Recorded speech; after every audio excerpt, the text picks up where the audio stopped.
سب دوستوں سے گزارش ہے کہ ایک بار درود شریف پڑھ لیں۔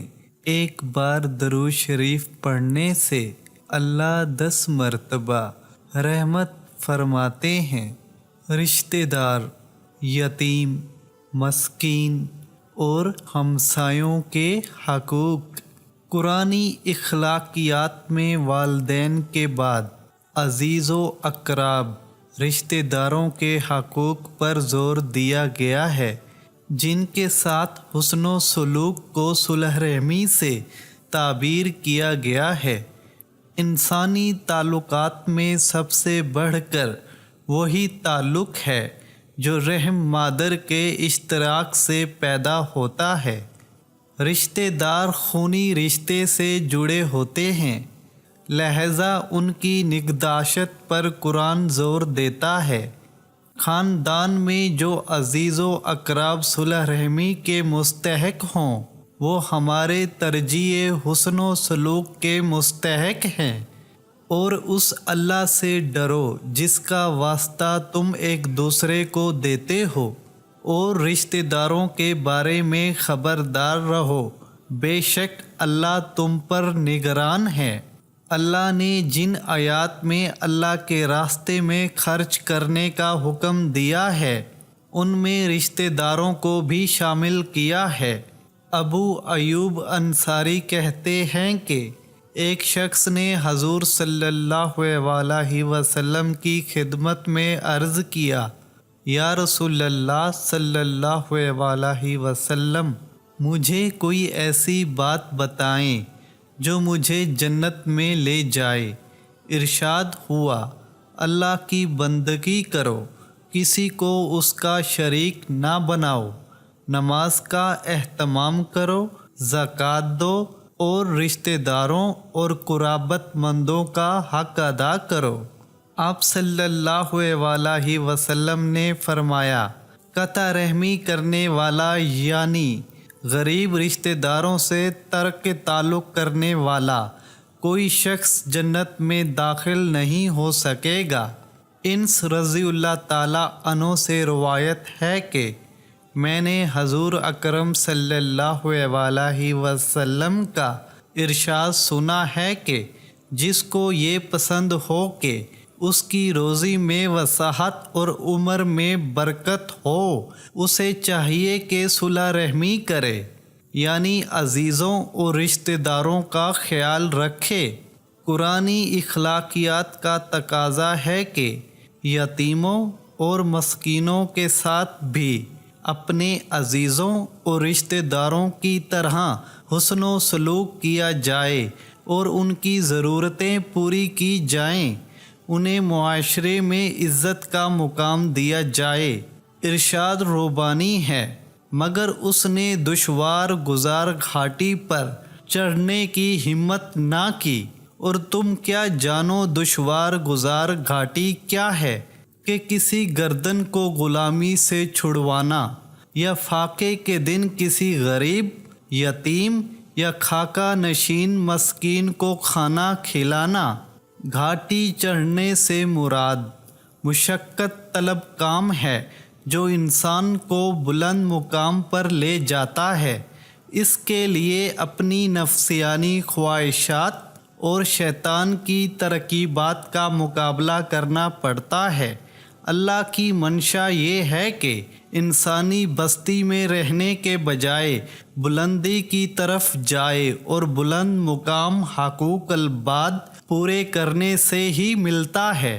ارشاد ربانی ہے، ہرگز نہیں بلکہ تم یتیم کی قدر نہیں کرتے اور مسکینوں کو کھانا کھلانے کے لیے ایک دوسرے کو ترغیب نہیں دیتے، اور میراث کا سارا مال سمیٹ کر کھا جاتے ہو، اور مال کی محبت میں بری طرح گرفتار ہو۔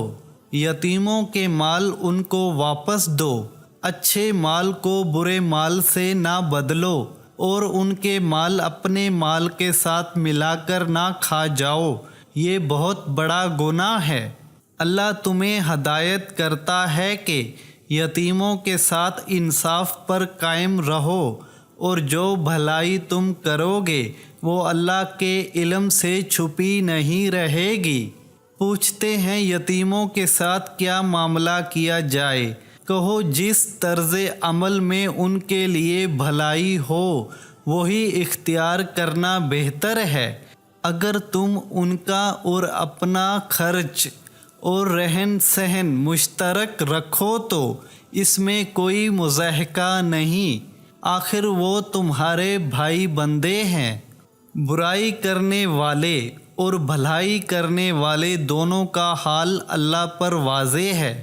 اللہ چاہتا تو اس معاملے میں تم پر سختی کرتا، مگر وہ صاحب اختیار ہونے کے ساتھ صاحب حکمت بھی ہے۔ اس میں شبہ نہیں کہ جو لوگ یتیموں کا مال ناحق کھاتے ہیں وہ اپنے پیٹ میں آگ بھرتے ہیں اور ان قریب وہ دوزخ کی بھڑکتی آگ میں پڑیں گے۔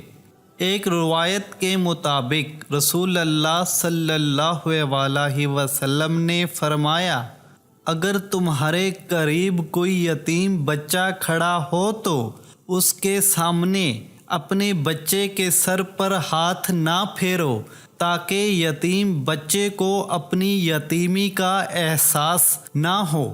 پڑوسیوں کے حقوق۔ قرآنی اخلاقیات کے مطابق پڑوسیوں کا حق اس قدر اہم ہے کہ عائشہ رضی اللہ تعالی عنہا سے روایت ہے، آپ صلی اللہ علیہ وسلم نے فرمایا، جبرائیل علیہ السلام نے مجھے پڑوسیوں کے حقوق کی اس قدر تاکید کی کہ مجھے خیال ہوا یہ تو ان قریب اسے وراثت میں حقدار بنا دیں گے۔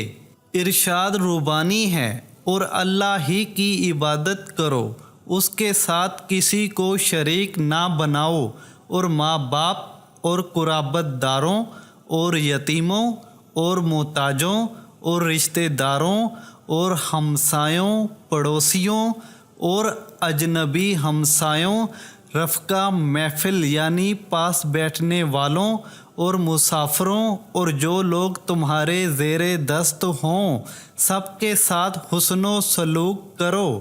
یقین جانو اللہ کسی ایسے شخص کو پسند نہیں کرتا جو مغرور ہو اور اپنی بڑائی پر فخر کرے۔